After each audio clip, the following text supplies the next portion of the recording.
अशाच ताज्या व महत्त्वाच्या घडामोडी जाणून घेण्यासाठी आमच्या शेतकरी वार्ता न्यूज MS-20 चॅनलला लाईक, सबस्क्राईब व शेअर करा। शेतकरी वार्ता न्यूज MS-20 मध्ये आपले स्वागत आहे। छत्रपती संभाजीनगरातून मोठी बातमी समोर येत आहे। अखिल भारतीय बळीराजा संघटनेचे प्रमुख पदाधिकारी आबासाहेब भोसले, प्रभाकर भुसारे पाटील आणि अनिता पाटील यांनी आपल्या पदांचा राजीनामा दिलाय। विशेष म्हणजे त्यांनी नवीन संघटनेची स्थापना केल्याची माहिती आज आयोजित पत्रकार परिषदेत दिली। जुन्या संघटनेतील अंतर्गत मतभेदांमुळेच हा निर्णय घेतल्याचे त्यांनी स्पष्ट केले। या नव्या घडामोडीकडे राज्यातील शेतकरी आणि राजकीय वर्तुळाचे लक्ष लागले आहे।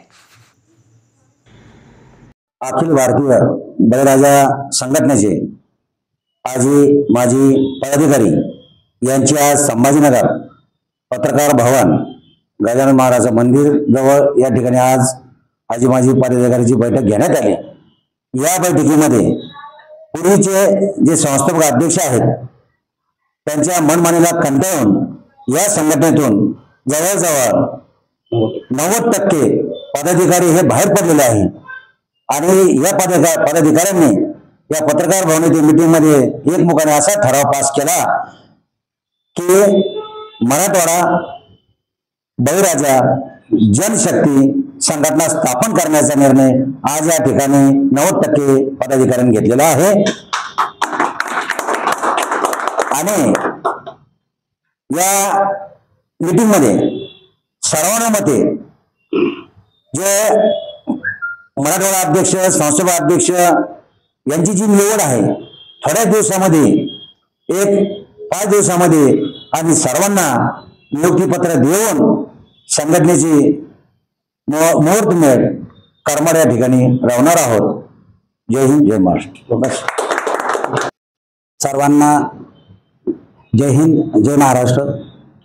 आजच्या अखिल भारतीय बळीराजा संघटनेच्या भूतपूर्व कार्यकाळामध्ये असलेले सर्वच पदाधिकारी, प्रामुख्याने महिला प्रदेश अध्यक्ष अनिताताई पाटील, तसेच मराठवाडा अध्यक्ष प्रभाकर भुसारे बापू, या छत्रपती संभाजीनगरचे जिल्हा अध्यक्ष आबासाहेब पाटील भोसले, त्याच्यानंतर उपजिल्हा अध्यक्ष ज्ञानेश्वर भाऊ तांबे आणि या छत्रपती संभाजीनगरचे संघटन मंत्री काकडे पाटील, तसंच तालुका अध्यक्ष ज्ञानेश्वर काकडे पाटील, आमच्या साठेताई, साळुंकेताई, घायवटताई, या सर्वांना सर्वप्रथम मी शब्दसन्मानाने स्वागत करतो, हार्दिक अभिनंदन करतो।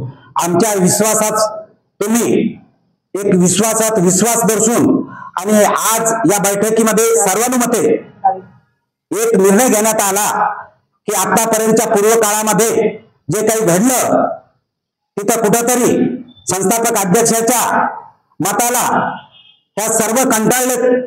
त्यांनी जे काही केलं असेल आता त्याच्यावरती मी जास्त बोलणार नाही, पण बळीराजामधल्या 90% लोकांनी त्या संघटनेतून बाहेर पडले, त्यांनी रिझाईन केलं। त्याच्यानंतर एक मताने आज हे गजानन मंदिर पत्रकार भवन येथे आम्ही असा निर्णय घेतला की आज चळवळीमध्ये सामील असलेले सर्वच महिला पदाधिकारी, तालुका पदाधिकारी, जिल्हा पदाधिकारी या वतीने इथून पुढे ताकद समाजाच्या न्याय हक्कासाठी, कामगाराच्या न्याय हक्कासाठी, शेतकरी कष्टकऱ्यांच्या मायबापांच्या न्याय हक्कासाठी ही चळवळ अविरतपणे आम्ही चालू ठेवणार आहोत। आणि पुढच्या काही काळामध्ये नवीन संघटनेची मी आज घोषणा करतो, जी आताच सरांनी सांगितली,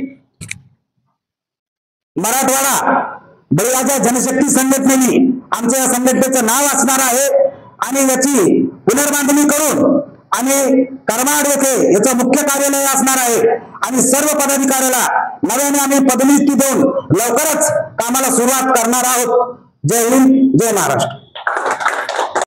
भवन येथे जे आज अखिल भारतीय भूतपूर्व सगळ्या पदाधिकाऱ्यांची जी बैठक झालेली आहे, तर त्यामध्ये सर्वानुमते आज जो ठराव पास केला आहे की सगळ्या बाजूंची जी चर्चा करून आज एकमत झालेलं आहे।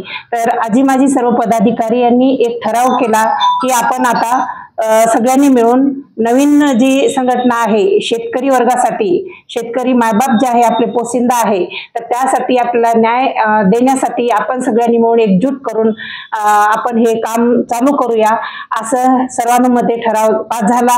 आणि त्यानंतर जे काही असेल अध्यक्ष, अगोदरचे जे अध्यक्ष आहेत डग पाटील, तर यांचा आणि आमच्या या संघटनेचा कुठलाही संबंध नाही आणि त्यांच्या जी संघटना आहे ते आता काही करू, आम्हाला त्यांचा म्हणजे त्यांच्या संघटनेशी आम्ही कुठलाही व्यवहार कुठलंही काही ठेवणार नाहीये। आणि जर करायचं असेल त्यांनी पण आता पूर्णपणे कायदेशीर करायला पाहिजे की आमचे राजीनामे घेणं देणं काय असेल ते त्यांनी अगोदरच कायदेशीर करायला पाहिजे होतं, ते त्यांनी केलेले नाही। त्यामुळं आम्ही नवीन मार्ग शोधून आम्ही नवीन मार्गाने आमचं कार्य सुरू करणार आहोत। भुसारे बापूंच्या माध्यमातून भोसले भाऊ, काकडे भाऊ, ते काकडे भाऊ, तांबे सर, पुन्हा आमच्या सगळ्या मैत्रिणी महिला आणि हे सर्व नवीन जे आलेले आहेत पदाधिकारी, त्यांच्या सगळ्यांना सोबत घेऊन आम्ही काम करून दाखवू आणि शेतकऱ्यांना न्याय देऊ। जय हिंद, जय महाराष्ट्र।